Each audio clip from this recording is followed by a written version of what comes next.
Sir,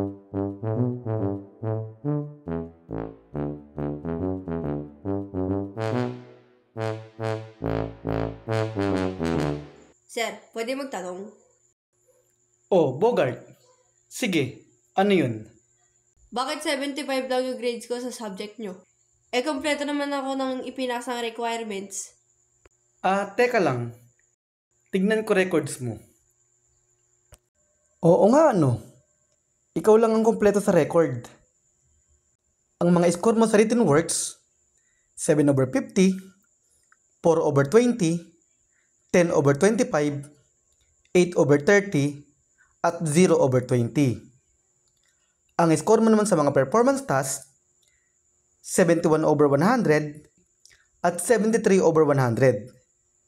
At ang score mo naman sa quarterly exam ay 9/50. Kaya ang final grade mo dapat ay 72.